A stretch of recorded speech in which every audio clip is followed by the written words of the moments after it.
신명기 29장 4절입니다. 그러나 깨닫는 마음과 보는 눈과 듣는 귀는 오늘날까지 여호와께서 너희에게 주지 아니하셨느니라. 여기까지 보시겠습니다.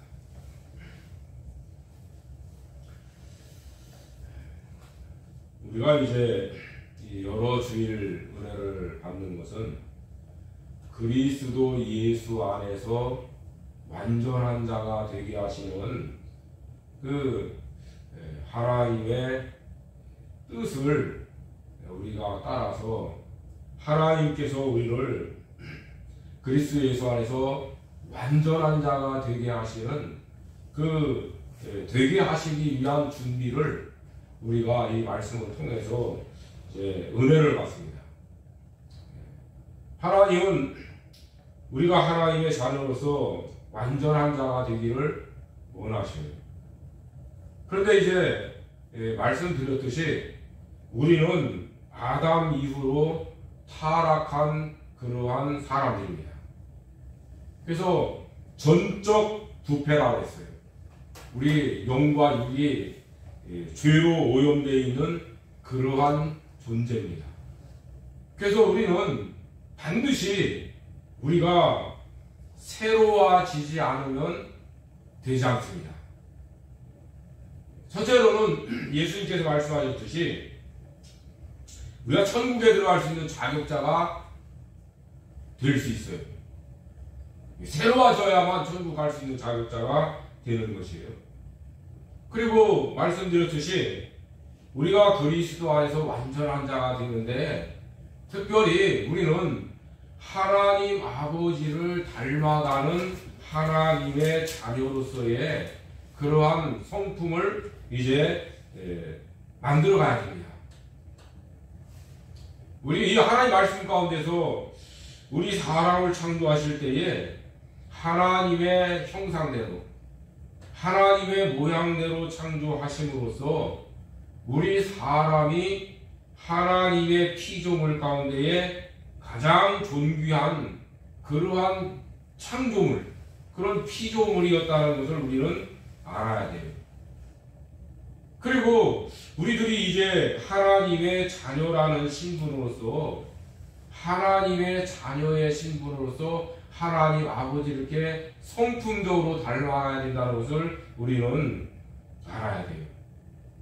그래서 이제 타락한 우리 인간이 타락한 어떤 그런 인간의 모습을 가지고 하나님을 닮아갈 수가 없어요. 그래서 이제 하나님께서는 우리를 새로운 사람으로 만드셔야 됐어요. 우리를 변화시켜야만 되는 것이에요. 그래서 이제 하나님께서 선택하신 아브라함을 통해서 할례의 언약을 세우신 것이에요. 할례의 언약을 세우셨는데 우리가 지난 시간에 말씀드렸듯이 하나님께서 아브라함이 세우신 할례의 언약은 그림자만 했죠. 그림자라는 것은 실제의 모습이 있는 것이에요. 그렇죠?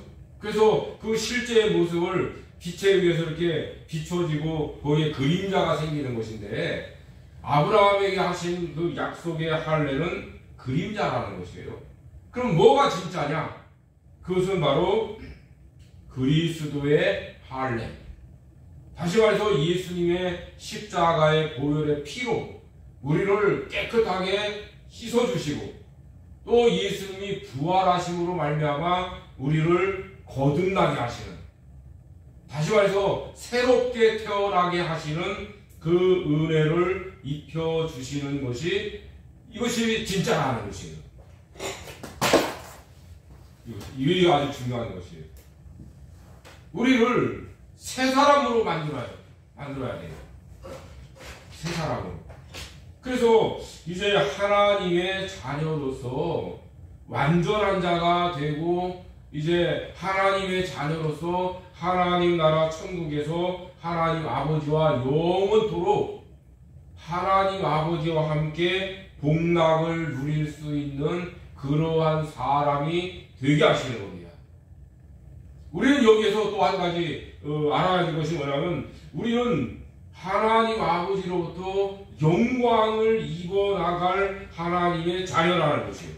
영광을 입어나갈. 그런데 이제 그 영광을 입어나갈 것인데 하나님 말씀에 보면 어떤 사람은 해와 같이 빛나는 사람이 있고 어떤 사람은 달과 같이 빛나는 사람이 있고 어떤 사람은 별과 같이 빛나는 사람이 있다 했어요. 그러니까 우리가 해와 같이 빛나고 달과 같이 빛나고 별과 같이 빛나는 것은 그 빛의 영광, 그 빛이 다르다는 거예요. 그렇죠? 여러분들 지금 우리들이 살고 있는 이 지금 낮에 이 시간에 해가 얼마나 밝아요. 그렇죠? 그런데 이 밤중에 달이 있잖아요. 그런데 달도 보름달하고 초생달하고 또 달라요, 빛이. 그렇죠? 근데 별도 마찬가지예요. 근데 여러분들 별들이라고 하는 것은 수천 수만 개가 비춰도 큰 보름달 하나만 못해요. 그렇죠? 그런데 여러분들 보름달이 뭐 몇 개 정도 비춰야 이 햇빛처럼 환할까요?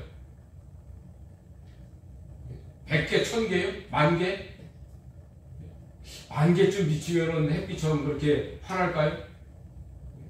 자, 오늘 우리들은 그 밝기라고 하는 그것은 뭐냐면 빛이라는 거예요. 빛.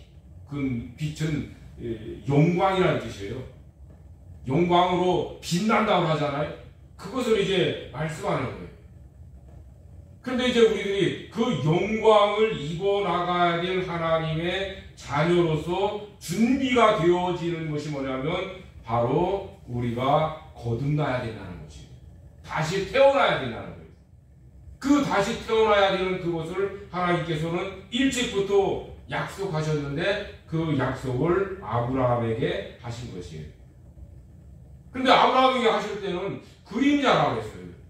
여러분들 그림자라고 하는 것은 참 묘한 것이에요. 그렇죠? 우리가 어렸을 적에도 보면은 서쪽 해가 이렇게 질 때에 그림자를 이렇게 비춰보면 어떻습니까? 자기 키보다 뭐 10배, 뭐 20배 정도 될 정도로 길게 그림자가 될 때도 있어요. 그렇죠? 그리고 12시 한낮에 이렇게 해 아래서 그림자를 보면요. 어떤 때는 어떻죠? 자기 발 밑에 그림자가 조그맣게 이렇게 보여요. 그림자가. 그러면 발 밑에 그림자를 보면은 어떻습니까? 이거 내 그림자가 맞는가? 내 모습이 맞는가? 그럴 수 있는 거예요. 그렇죠? 저 옆에 햇빛에 그림자가 길게 되면 어떻습니까? 자기 키가 실제로 그렇게 크지 않은데 뭐 10배, 뭐 20배 정도 될 수 있을 만큼 길게 그림자가 비춰질 수 있거든요. 그렇잖아요. 그런데 그것은 실제 자기 모습이 아닌 거예요. 그 말은 뭐냐면 그림자를 보고서는 정확하게 실제의 모습을 알기가 어렵다는 것이에요. 다시 말해서 아브라함에게 할례를 행하도록 하신 것은 그림자로서 실제 모습을 이제 알기가 어렵게 됐다는 것이에요. 그렇지만은 그 그림자를 이렇게 자꾸 이렇게 보면은 그래도 대략 이런 모습이겠다는 것을 알 수가 있어요. 근데 이제 하나님께서는 아브라함에게 이제 약속하신 할례에 대한 말씀들을 이 창세기에서부터 이제 예수님 오실 때까지 또 사도들이 말씀을 가르칠 때까지 이 그림자에 대한 것을 다시 말해서 할례에 대한 것을 점점점 깨닫게 확실하게 나타나도록 그렇게 이제 보여준다는 거예요. 그래서 오늘 이제 선지자들의 할례 교훈이에요. 오늘 신명기 29장 4절에서부터는 선지자들의 할례 교훈. 이 말씀은 뭐냐면 아브라함에게 하신 그 할례에 대한 그 뜻을 점점 깨닫게 해주는 말씀이라는 거예요. 그래서 이제 이것은 우리들이 조금 어려운 말로 이제 신학적인 용어를 좀 써야 될 것이 있어요. 뭐냐면 계시의 점진성이라는 거예요. 계시의 점진성. 계시라는 것은 하나의 말씀, 이 성경이 계시예요. 그런데 이 계시가 점점 어떻게 되냐면은 밝혀진다는 거예요.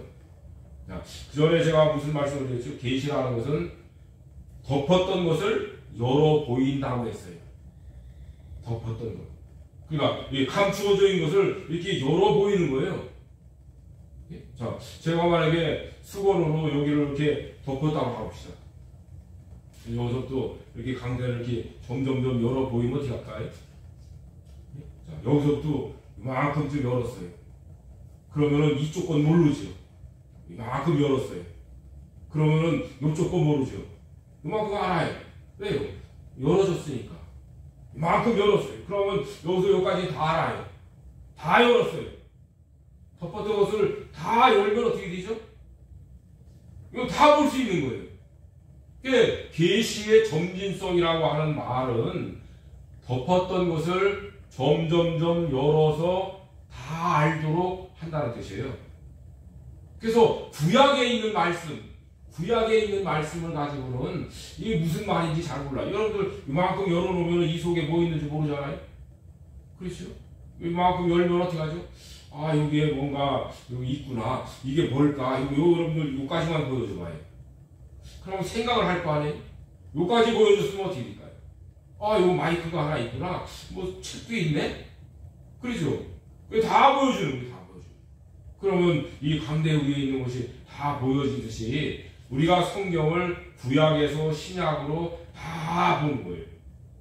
그래서 할례라고 하는 것은 뭐라 했어요? 우리가 지난주에 말씀에서 그리스도의 할례라고 했어요. 우리를 다시 태어나게 하시는, 우리를 새롭게 만들어 주시는 그 할례가 참된 할례로 우리를 거듭나게 하시는, 우리를 중생케 하시는 그 그림자라고 했어요. 자, 그런데 이제 이 선지자들이 어떻게 열어갔는가? 자, 먼저 이제 첫째로는 누구를 보냐면 모세. 오늘 신명기 29장 4절 말씀에서 모세가 할례에 대한 교훈. 모세는 할례에 대한 것을 어떻게 이야기를 했는가? 자, 오늘 말씀을 한번 또 봅시다. 29장 4절에 그랬죠. 그러나 깨닫는 마음과 보는 눈과 듣는 귀는 오늘날까지 여호와께서 너희에게 주지 아니하셨느니라 그랬어요. 깨닫는 마음, 보는 눈, 듣는 귀, 이걸 하나님이 주시지 않았다는 거예요. 자, 모세는 할례에 대한 이야기를 무엇을 이야기하냐면 깨닫는 마음을 강조했어요. 하나님 말씀을 깨닫는 것.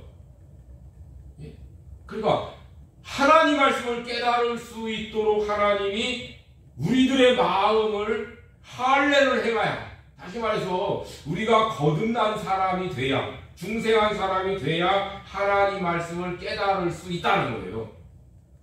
그러니까 여러분들이 하나님 말씀을, 제가 이 말씀을 배우면서 성경 읽으면서 깨달아진다. 그건 누가 깨닫게 해주시냐면 바로 성령께서 깨닫게 해주셨기 때문에 깨닫는 것이라는 거예요.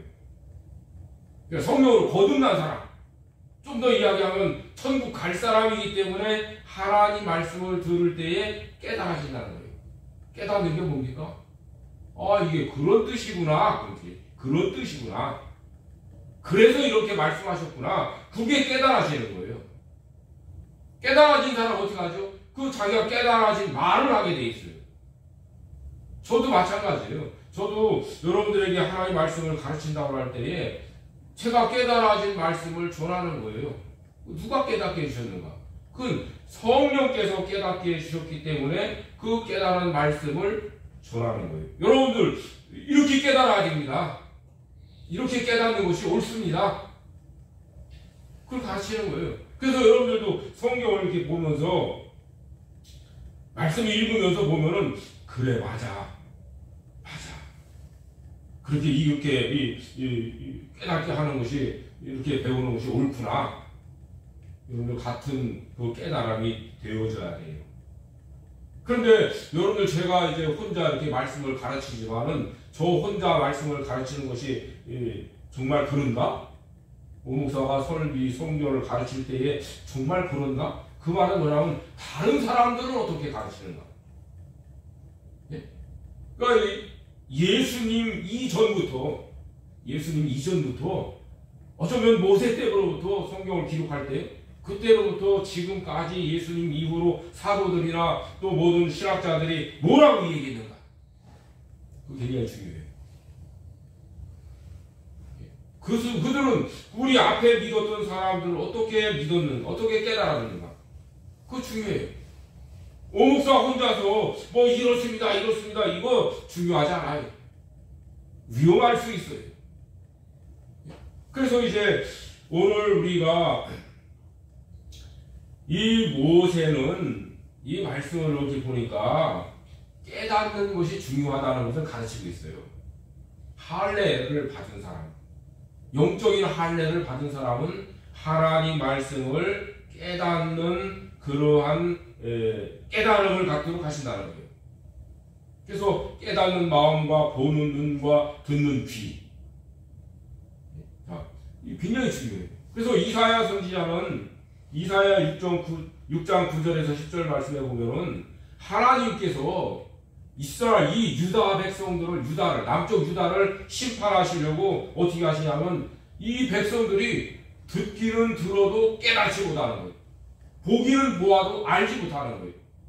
여러분들 봤으면은 이게 뭔가를 알아야 되는데 아무리 봐도 이게 뭔지를 모르는 거예요. 여러분들 듣기는 들었어요? 들었으면은 뭔가 무슨 말인지 알아들어야 되는데 아무리 들어도 봐도 모른다는 거예요. 왜요? 하나님께서 깨닫지 못하게 하시기 때문에. 왜요?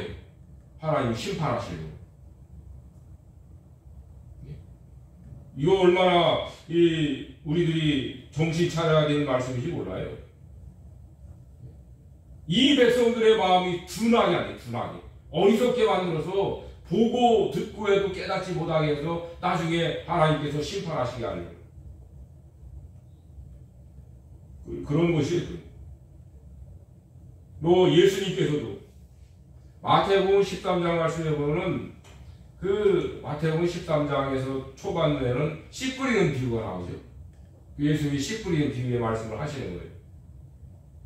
비유의 말씀하시는 거예요. 씨를 뿌리는 자가 나와서 뭐 길가에 떨어지고 돌짝밭에 떨어지고 가시밭에 떨어지고 좋은 땅에 떨어졌다 말씀하시는 거예요. 제자들도 이 말씀을 깨닫지를 못하는 거예요. 아니 예수님 그 무슨 말씀입니까? 그래서 예수님께서는 제자들만 모아서 그걸 가르쳐 주시는 거예요. 야, 요건 요런 뜻이고 요런 뜻이야. 다른 사람들은 비유에 대한 말씀을 듣고 돌아간 사람들은 깨닫지 못하는 거예요. 왜요? 그들은 깨달아야 될 사람들이 아니기 때문에. 그러니까 깨달아야 될 사람이 아닌 사람들은 듣기는 들었는데 무슨 말인지 모르고 가는 거예요. 그러니까 믿음이 생기지 않죠. 말씀을 듣기는 들었는데 깨닫지 못하면 믿음이 생기지 않아요. 여러분들 우리가 이 성경 말씀을 창세기에서 계시록까지 다 읽었어요. 그렇다고 해서 창세기에서 계시록까지 있는 모든 말씀들이 다 믿어지나요? 다 깨달아지나요? 그렇지 못해요.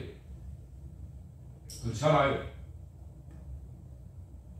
말씀을 읽었어도 100번, 200번 읽었어도 이 말씀이 깨달아지고 믿어지지 않는 말씀들이 많아요.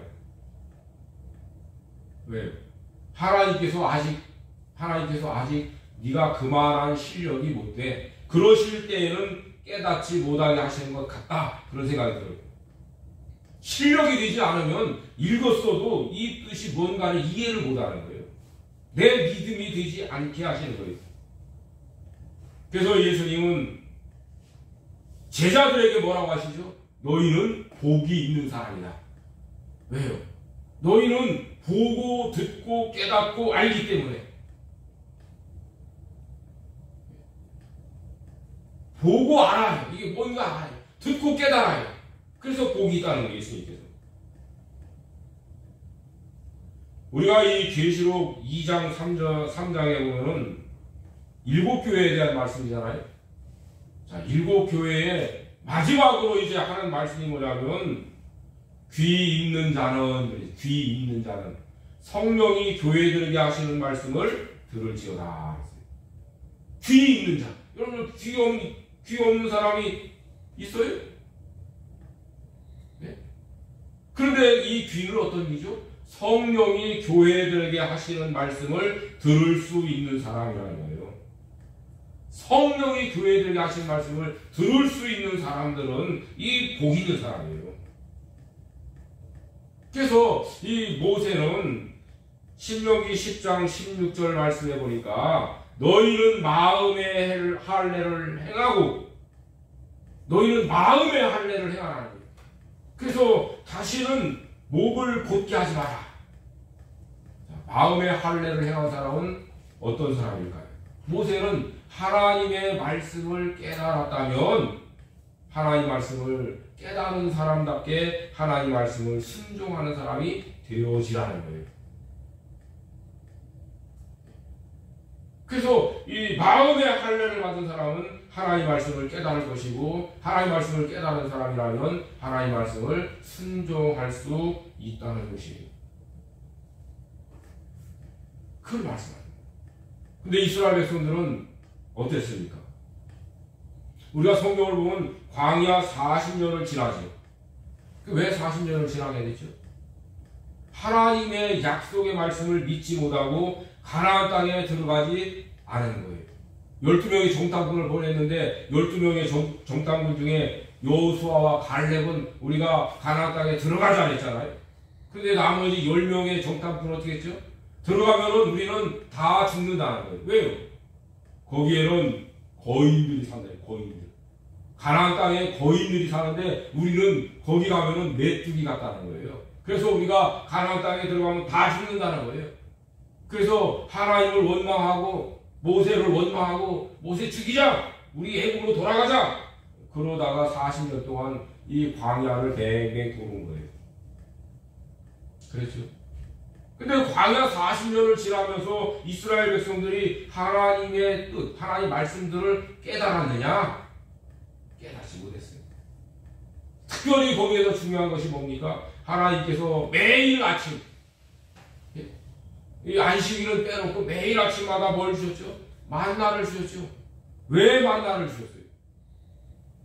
사람이 떡으로만 사는 것이 아니라 하나님의 입에서 나오는 말씀으로 살 것이라는 것을 깨닫게 해 주시려고 만나를 주셨다 했어요. 근데 이스라엘 백성들이 그걸 깨닫지 못했어요. 매일 아침 만나를 거두어 먹으면서 이 사람들 생각에는 이 마음속에는 뭐가 들었냐면 어떻게 해야 먹고 살까? 어떻게 해야 먹고 살까? 그것만 생각하는 거예요. 그것만. 하나님 말씀으로 살아있는 것을 깨닫지 못한 거예요. 그래서 하나님께서 만나를 주셨죠. 메추라기 고기도 주셨죠. 예? 그런데 하나님이 주시지 않은 게 뭐죠? 그 영혼의 양식을 주시지 않은 거예요. 영혼의 양식. 예? 이스라엘 백성들이 40년 광야 생활하면서 만나를 계속 달라고 하는 거예요. 이 육신의 양식을 달라고는 했지만 우리 영혼의 양식을 하나님께 구하지 않기 때문에 하나님이 주시지 않았다는 거예요. 그래서 육신의 양식을 주어서 배는 부르게 했지만 그 영혼은 파리하게 삐쩍 말리게 한 거예요. 왜요? 영혼의 양식을 먹지 못하니까. 그래서 삐쩍 말리게 했다는 거예요. 그러니까 오늘 우리들이 이 교회 생활을 하면서 육신의 배만 불리려고 하는 사람들이 있어요. 육신의 배. 여러분들 이 세상 사람들이 어느 신이라고 하는 거기 가서 열심히 기도하고 하는데 뭐라고 기도했냐고 물어보면 그 사람들이 대부분이 뭐라고 대답합니까? 네? 여러분 텔레비전 이렇게 보면서 배워야 될 것들이 많아요. 우리가 그 사람들 찾아다니면서 당신 뭐라고 기도했어? 그렇게 물어보지 못하는데 텔레비전 보면 물어보잖아요. 뭐라고 기도했냐고. 그럼 한번 여러분 보셔야 돼요. 들어보면요, 그 사람들이 다 뭐라고 하죠? 우리 가정이 화목하고, 우리 자녀들이 잘 되고, 또 농사 같은 것이 잘 돼서 풍년이 되고, 그래서 우리가 잘 먹고 잘 살 수 있도록 해달라고 기도했다고. 그리고 어떤 사람들은 세상 나라들이 다 평화가 있어서 우리가 같이 잘 살면, 세상에서 잘 살면 좋겠다고. 그렇게 기도했다고. 그 사람은 좀 나은 사람이죠. 거의 다 그래, 거의 다. 예? 그러니까 여러분도 한번 보셔요. 그 사람들이 뭐라고 기도했는지. 그럼 여러분들 나는 뭐라고 기도합니까? 하나님께. 예? 난 뭐라고 기도했어요? 세상 육신의 양식을 위해서 기도했어요? 아니면 하나님의 말씀으로 좀 이 은혜를 받고자 하는 그런 믿음으로 기도했어요? 내 기도 제목이 뭐예요? 제가 이 7가지를 이렇게 칠 때 복에 대한 것을 해놓은 것은 요거 머릿속에 외우고서 기도하시라는 거예요. 이런 것들을 하나님께 구해서 하나님께 받아가지도록 하십시오 하는 거예요. 이 사람이 정말 복 있는 사람이라는 거예요. 그래서 사는 거예요. 그래서 이제 이 모세가 깨달은 건 요만큼이라는 거예요. 모세는 마음의 할례를 받은 사람은 하나님의 말씀을 깨닫는 사람이라. 그것을 깨달은 거예요. 어떻게 깨달았죠? 광야 40년을 지나면서 왜 아브라함의 자손이, 그렇죠, 아브라함의 자손이 그 애굽에서 10가지 재앙을 내려서 또 홍해바다를 건너서 낮에는 구름기둥으로 밤에는 불기둥으로 매일같이 하나님이 인도하시는데 왜 이 백성들이 깨닫지 못하는가? 왜? 그때 40년 동안 하나님이 매일 만나주시고 낮에는 구름기둥이 있어가서는 이 구름기둥은요, 구름이 이 사막 지역에서는 시원하게 해주는 거예요. 사막 지역은요, 이 그늘만 들어가면 시원해요. 참 놀라워요. 제가 경험을 해봤거든요. 아무리 뜨거운 데 있다가도요, 그늘만 들어가면 시원해요. 어떻게 그럴 거냐고 해보면 알아요. 그리고 낮에는 그렇고 밤에는 불기둥이 있어도 이 광야는 저녁 밤마디면 추워요. 싸늘해요. 그래서 불기둥이 있어서 따뜻하게 비춰주는 걸 알았어요. 그런데도 깨닫지 못하는 거예요. 이 40년 광야를 지나면서 모세가 왜 이 백성들이 깨닫지 못했는가? 아브라함의 자손으로 할례를 받았는데 왜 깨닫지 못하는가? 그게 이거구나. 할례라고 하는 것은 우리 마음 속에 있는 이 죄악된 것들을 잘라내는, 우리 마음 속의 죄악을 잘라내는 그 하나님의 역사하심이 있어야만 되는 것이지, 껍데기로 할례 받았다고 이 사람들이 하나님을 깨닫고 말씀을 깨닫고 믿음을 지키고 그런 게 아니구나. 그걸 깨닫는 거예요, 모세가. 그래서 그걸 가르치는 거예요.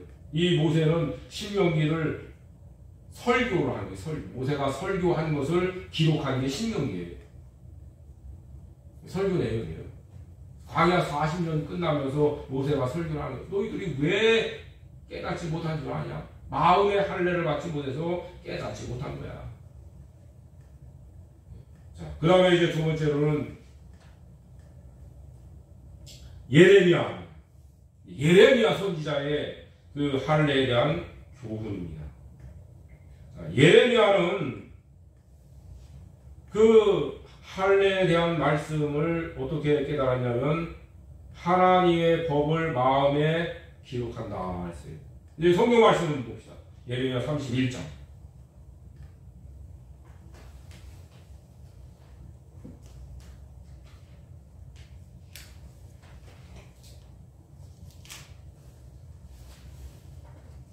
예레미야 31장 32절입니다.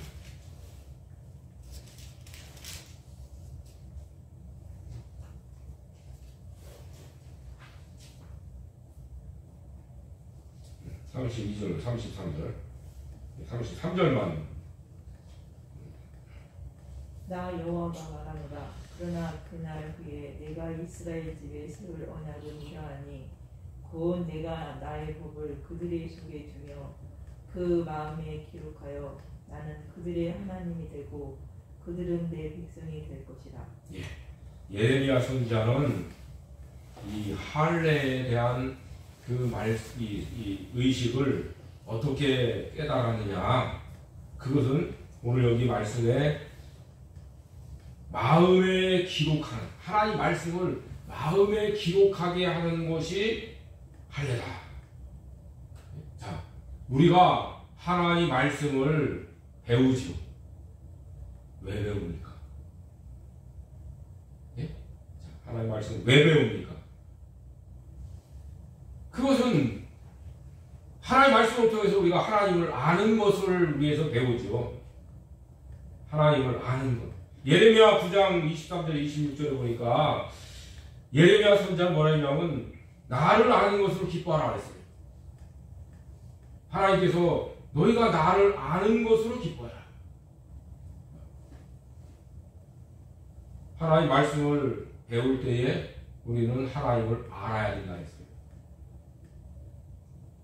하나님 알아야 된다. 그런데 이제 이 25절, 26절에 보면은 하나님께서 이방인들이나 유대인들을 심판하시는 거예요. 이방인들은 할례를 받지 못해서 심판을 받고 유대인들은 마음의 할례를 받지 못해서 심판하시는 거예요.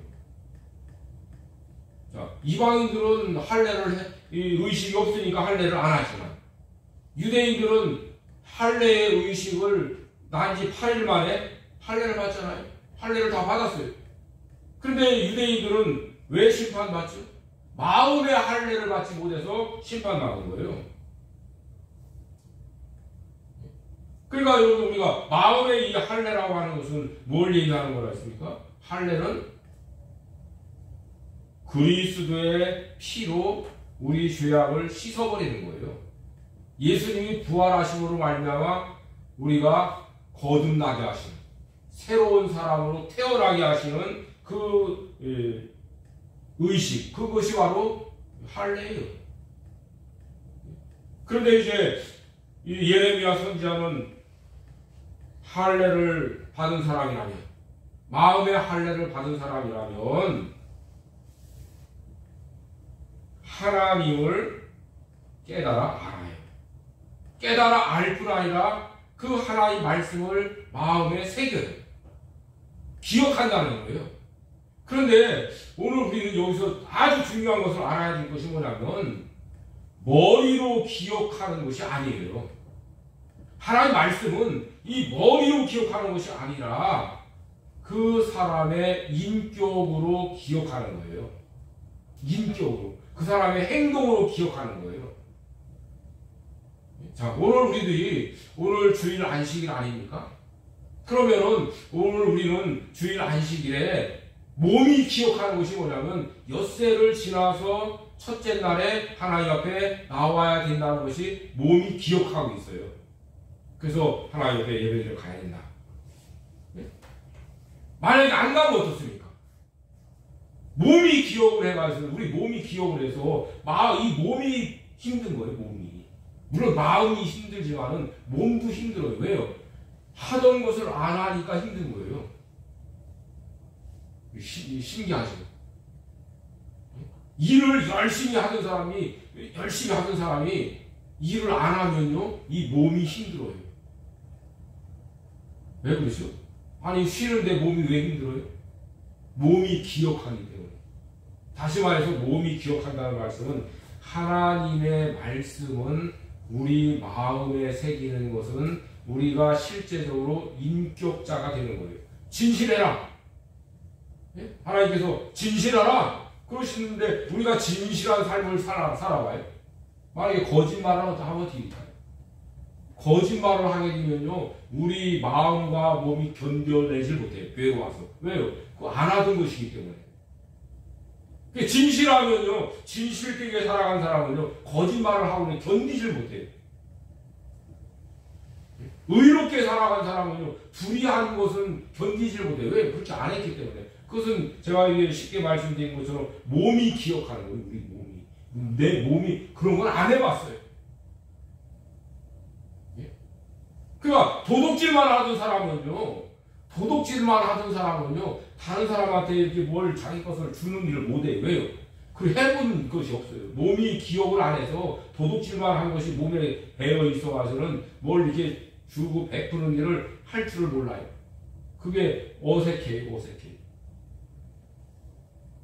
하나님 말씀은 오늘 우리 마음에 기록해야 되는데 누가 하나님 말씀이 우리 마음에 우리 몸에 인격적으로 변화될 수 있게 하시는가? 성령으로 거듭난 사람만이. 성령으로 거듭난 사람만이 하나님 말씀이 우리 몸에 마음에 기록이 되고 변화가 되고 새겨지는 거예요. 성령으로 거듭나지 못한 사람이라면, 다시 말해서 마음의 할례를 받지 못한 사람이라면 이제 하나님의 말씀이 자기 몸에 마음에 인격적으로 기록하지 못하는 거예요. 기록되지 못하는 거예요.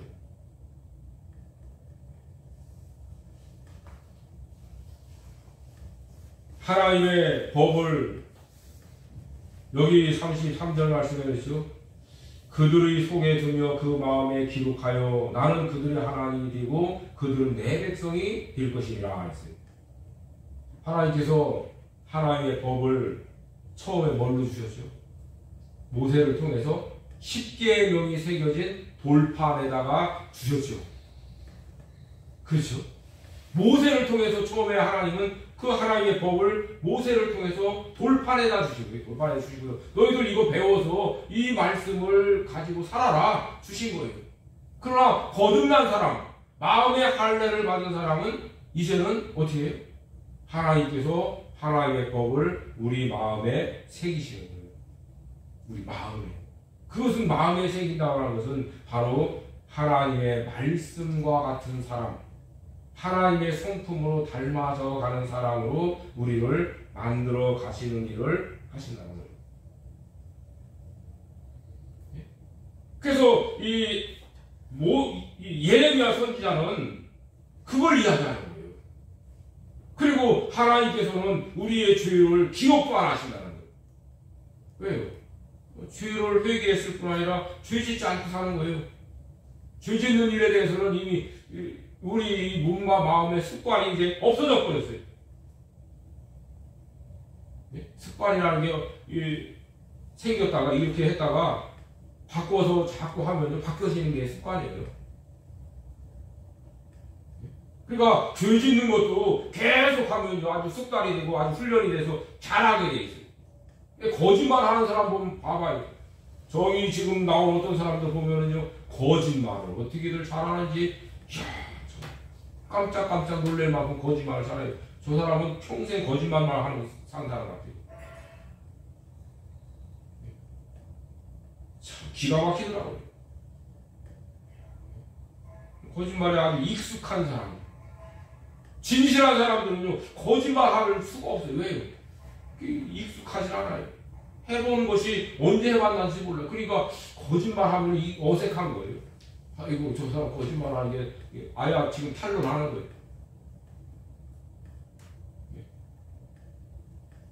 그래서 이 예레미야 선지자는 이 하나님께서 새 언약을 주시고 이제 하나님 말씀을 우리 마음에 새기는 그것을 할례라고 그렇게 깨달으신 거예요. 그 아브라함의 할례와 어떻습니까? 모세의 할례와 또 예레미야 선지자의 할례와 점점 어떻게 하죠? 할례에 대한 것이 바뀌어지는 것이 아니라 새로워지는 거예요. 점점 이렇게 많아지는 거예요. 자, 그 다음에 세 번째로는 에스겔 선지자의 할례 교훈이에요. 에스겔 선지자. 자, 그런데 이제 에스겔 선지자를 이야기하기 전에 예레미야 선지자에 대한 말씀을 조금 더 할 것입니다. 뭐냐면 모세는 이스라엘 백성들이 광야 40년을 마치면서 할례에 대한 이야기를 했죠. 그런데 예레미야 선지자는 북쪽 이스라엘은 이미 대략 140년 전에 멸망했어요. 북쪽 이스라엘 10지파 반이죠. 근데 남쪽 유다는 한 지파 반이에요. 유다와 베냐민 반지파. 그런데 이 예레미야 선지자는 어느 때 사람이죠? 남쪽 유다가 패망할 때의 선지자예요. 남쪽 유다가 패망할 때. 패망하기 전과 패망 후, 그 패망하는 것을 다 보면서 이 선지자가 예레미야 선지자예요. 예레미야 선지자는 무슨 생각을 해봤을까요? 왜?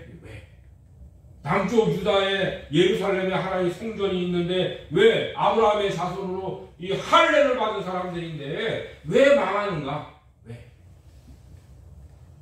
왜 망하는가? 그것을 이 예레미야 선지자는 아마 깊이 생각을 한 것 같아요. 왜 망하는가? 왜 그렇죠? 하나님께서 모세를 통해서 십계명을 주셨지만 이 백성들은 하나님의 계명을 지키지 않아요. 하나님의 계명을 지키지 않아요. 그래서 이 사람들이 껍데기로 율법을 받고 성경 구약성 있고 다 있지만 뭐가 없어요? 마음에 그 마음 속에 하나님의 법이 새겨져 있지 않으니까 이 사람들이 도둑질하고 사기치고 하나님 말씀 특별히 안식일을 어기고 그런 것들이 막 나오는구나. 하나님 말씀을 지키는 것이 마음속에 없어요. 인격적으로 없어요. 그러니까 이 사람들은 하나님 말씀을 지키지 않는 거예요. 그러니까 이 남쪽 유다도 북쪽 이스라엘처럼 망할 수밖에 없겠구나. 망할 수밖에 없겠구나. 그래서 이제 이 예레미야 선지자가 이 말씀을 전하는 거예요. 너희가 하나님의 말씀을 마음에 두어야 된다는 거예요. 자, 그 다음에 이제 말씀드렸듯이 에스겔 선지자입니다. 에스겔 선지자는 할례에 대한 그 말씀, 그 의식을 어떻게 받는가? 에스겔 36장. 에스겔 36장.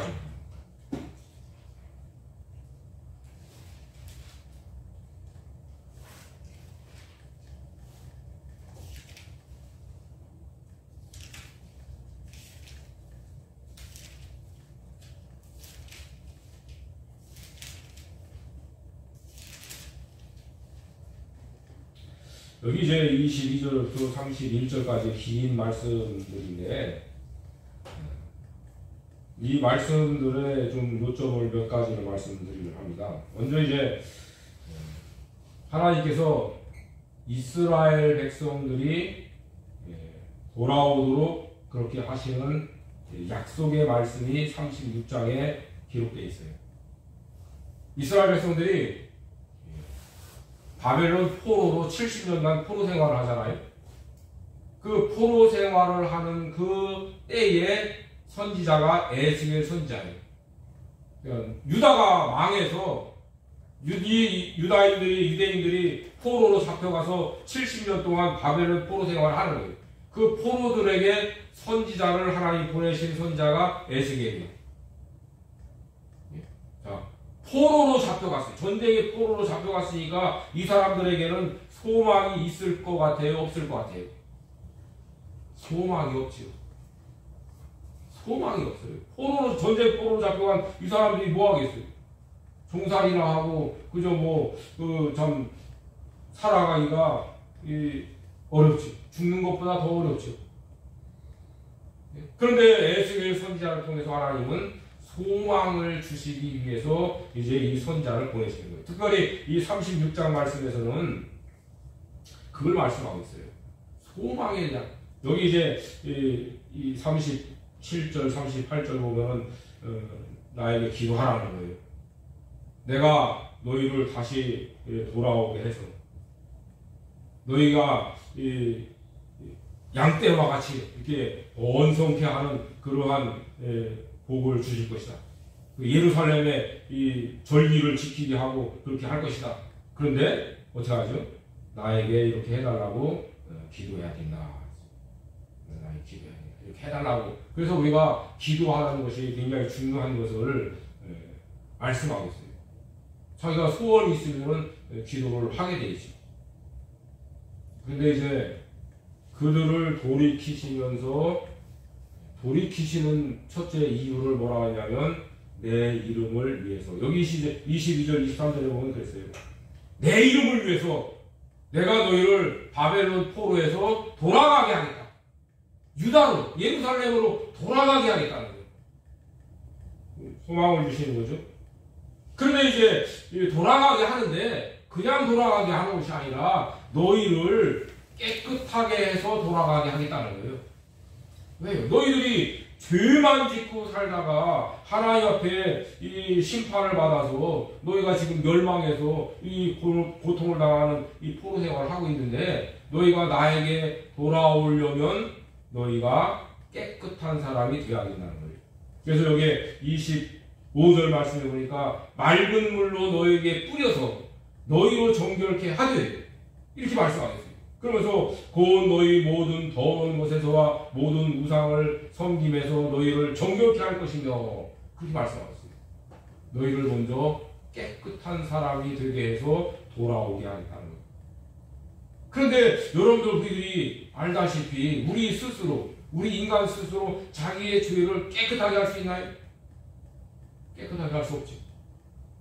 오늘 여기 25절에 맑은 물로 뿌려서 너희를 정결케 하는 것은 뭐냐면 예수 그리스도의 피로 우리를 깨끗하게 해주시는 거예요. 그래서 우리들이 죄를 벗어버리는데 특별히 우상 섬김, 우상의 죄에서 벗어나게 하시는 거예요. 다시 말해서 하나님께로 돌아오게 하셔서 예루살렘의 유다로 다시 고국으로 돌아오게 하신다는 거예요. 우리들이 죄를 지면요, 그 죄 회개하지 않고서는 하나님께로 돌아올 수 없어요. 물론 이것은 이 천국 가는 문제하고는 별개예요. 죄를 회개하지 않으면요, 하나님께서 그때부터는 이렇게 살아십니다. 눌러놓으셔야 돼요. 회개해야 하나님께서 뛰시는 거예요. 그 말씀 뭐냐면 회개하지 않으면 그 영적으로 어둠을 주시고 징계를 주시는 거예요. 회개하면은 회복시켜 주시는 거예요. 그 말씀하고 있는 거예요. 자, 그리고 이제 여기 26절에 말씀에 그렇죠. 또 새 영을 너희에게 너희 속에 두고 새 마음을 너희에게 주되 새 영을 너희 속에 준다. 새 마음을 너희에게 주겠다. 새 영은 누구를 말씀하는 겁니까? 바로 성령을 말씀하는 거예요. 우리가 중생할 때, 거듭날 때에 성령이 우리 안에 들어오신다 그랬죠. 성령을 받지 못하면 거듭난 사람이 될 수 없어요. 성령으로 우리가 새롭게 태어나야만 되는 것이. 그래서 이스라엘 백성들이 바벨론 포로에서 돌아오게 될 때는, 하나님께로 돌아오게 될 때는 내가 너희에게 새 영을 부어주겠다. 그럴 때 온다는 거예요. 예수님이 십자가에 죽으시고 부활하시고 승천하셨죠. 그래서 제자들이 예루살렘에서 기도했어요. 무슨 전날이 왔죠. 근데 무슨 일이 생겼죠? 성령께서 강림하시는 그 역사가 일어났어요. 그래서 이제 신약교회가 시작되는 거예요. 그렇게. 그래서 이제 하나님께서 이스라엘 백성들을 회복시키고 다시 돌아오게 하실 때에 성령으로 거듭나게 하실 뿐 아니라 새 마음을 주신다. 그래서 부드러운 마음, 하나님 말씀을 거역하고 지 맘대로 하던 것을 하나님께서 이 사람들을 새롭게 하셔서 이제 하나님께 돌아오게 하신다는 거예요. 그리고 여기 31절에 보면은 뭐라고 말씀하냐면 이제는 죄를 가증히 여기도록 스스로 믿게 보도록 한다는 거예요. 자, 진정으로 회개한 사람의 모습 가운데 하나가 뭐냐면 그 죄를 미워하는 거예요. 그 죄를. 그래서 이스라엘 백성들이 자기들이 하나님 앞에 지은 죄에 대한 것을 생각해 보니까 너무 부끄러울 뿐 아니라 이제는 그 죄를 미워하는 거예요. 절대로 그렇게 안 살겠다. 예? 내가 왜 이렇게 사는가? 가슴 치며 뭐 통곡하는 어떤 그런 모습들을 보여주면서 미워하게 되는 거예요. 절대로 미워하는 것하고 같이 할 수 있어요? 예, 여러분들 미워하는 것하고 같이 할 수 있어요? 미워하는 것하고 같이 할 수가 없지요. 그렇게 그렇게 만들어서 이스라엘 백성들을 다시 유다로 돌아오게 하겠다는 거예요. 그래서 이 에스겔 선지자는 하나님께서 아브라함에게 약속하신 그 할례에 대한 것을 이제 뭐라고 했어요? 새 영을 부어준다는 거예요. 성령으로 이제 너희를 새롭게 하셔서 너희를 바벨론 포로에서 돌아오도록 그렇게 하신다는 거예요. 자, 그래서 물론 뭐 다른 선지자들도 이렇게 저렇게 얘기하는 것이 있다고 할 수 있는데, 특별히 모세나 또 예레미야 그리고 에스겔. 모세는 광야 40년이 끝날 때, 예레미야는 남쪽 유다가 패망할 당시, 에스겔 선지자는 포로 생활을 하면서 하나님께서 이스라엘을 다시 돌아오게 하시는 그 소망의 말씀으로, 이 소망의 선지자라고 이제 할 수 있어요. 에스겔 선지자.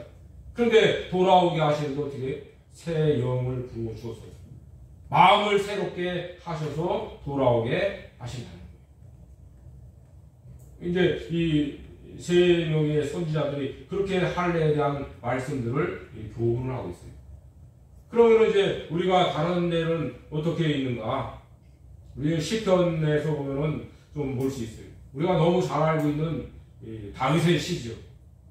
시편 23편. 그 중에서 이제 뭐라고 말씀드리냐면, 내 영혼을 소생시키시고 그랬어요. 내 영혼을 소생시킨다는 거예요. 영혼을 소생시킨다는 것은 새롭게 만든다는 뜻이에요.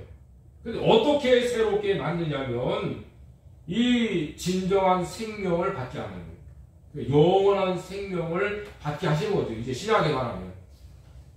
그러니까 내 영혼을 소생시키는 것은 진정한 생명이라는 것은 영원한 생명이죠. 그래서 이 다윗은 하나님이 내 영혼을 새롭게 만드셔서 나를 의의 길로 인도하신다는 거예요. 그리고 시편 66편 9절 말씀에 보면은 우리 영혼을 살려두시고 우리의 실족함을 허락지 아니하시는 주시로다 했어요. 우리 영혼을 살려두신다 했어요. 자, 니고데모가 예수님 찾아왔죠. 그런데 예수님은 니고데모를 어떻게 했죠? 네가 이스라엘의 선생으로서 어떻게 이런 걸 알지 못하냐고. 그런데 우리가 이 구약의 모세나 또 예레미야나 에스겔 선지자나 시편의 말씀들을 이렇게 보면은 이 예수님이 말씀하신 거듭남에 대한, 성령으로 다시 태어나야 된다는 말씀들에 대한 것을 하고 있어요. 근데 왜 이걸 몰랐죠? 이스라엘의 최고의 선생인 니고데모가 왜 몰랐을까요? 그것은 저는 개인적으로 그렇게 생각해요. 그 당시에 많은 사람들, 수많은 사람들이 거의 다 껍데기 가지고 하나님을 섬겼다는 거예요. 껍데기 가지고. 예루살렘 성전만 바라보고. 10계명의 껍데기만 지키는 걸로 자기들이 이 아브라함의 자손이고 선민인 줄 안 거예요. 오늘날에는 마찬가지라고 생각해요. 교회에 나오고 예배당에 나오면 자기가 예수 믿는 사람인 줄 아는 거예요. 좀 더 심하게 말하면 그저 예배당에 나오고 내가 뭐 집사들이고 뭐 뚜디고 됐으니까 나 천국에 갈 거야. 그렇게 믿고 싶은 거죠. 그러면서도 자기들이 예수를 잘 믿을 거라고 믿는다고 착각을 하는지 모르죠. 그런 껍데기 가지고 예수 믿는 사람들이 얼마나 많은지 모르는 거예요. 전에 말씀드렸죠. 김진호 목사님이라는 분이 우리 대한민국의 99%가 뭘 모른다고요? 자기 구원의 확신에 대한 말씀을 모르면서 예수를 믿는데, 그래서 저는 그렇게 그 정도는 아닐 거라고 얘기했잖아요. 그런데 우리의 대한민국의 아마 99%는 거듭남이 뭔가를 제대로 모르면서 예수 믿는 사람들이 많을 거예요. 아마 목사들도 그럴 줄 몰라요. 심하게 얘기해서. 아주 심하게 얘기해서 그럴 것 같아요. 거듭남과 중생이라는 말이 똑같은지 다른지도 모르는 사람들이 태반인 거예요. 우리 한국 교회가 껍데기 신앙이 참 한심스럽지 않겠나 그런 생각을 해보는 거예요. 그래서 니고데모가 예수님으로부터 심하게 책망받는 것은 맞는 거예요. 왜요? 있잖아요. 모세나 예레미야나 에스겔이나 시편에서 이런 말씀들이 많이 나오는데 왜 껍데기만 보고 알맹이는 알맹이 못 봤냐? 우리가 믿음 생활하면서 왜 우리는 거듭나야 성령으로 거듭나야 천국에 들어갈 수 있는가? 왜 예수님은 그 말씀을 하셨는가? 왜 니고데모에게 그런 이야기를 하셨는가? 우리가 이런 것을 한 번 더 생각을 해봐야 될 것이에요.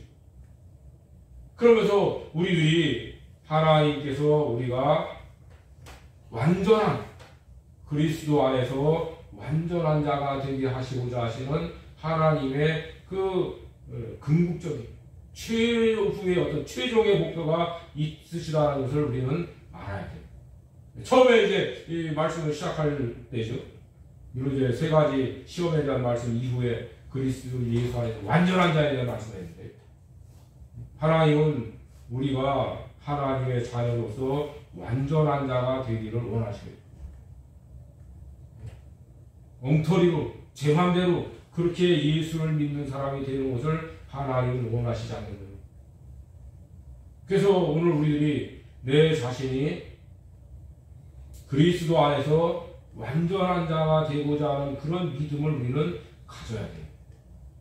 하나님께서 우리를 완전한 자가 되게 하시려고 어떻게 일하셨는가를 우리는 깨달아야 돼요. 깨달아야 돼요.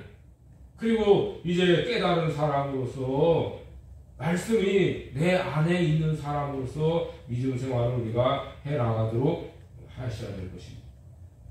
그래야 정말로 자기가 복이 있는 사람이라는 것을 우리가 알 수 있을 것이에요. 그래도 내가 그래도 복이 있구나. 내가 믿음의 길을 그래도 이제 똑바로 가려고 하고 있구나. 어떤 사람은 이만큼 비틀거리는 사람이 있어요. 비틀거리는 사람이 있어요. 이리 왔다 저리 왔다. 어떤 사람은 이만큼 왔다 갔다 할 수 있어요. 어떤 사람은 아주 좁은 길 왔다 갔다 하지 않아요. 아주 그냥 좁은 길 가서 왔다 갔다 하지 않고 똑바로 가는 사람이 있어요. 예수님이 좁은 길 가라고 하셨잖아요.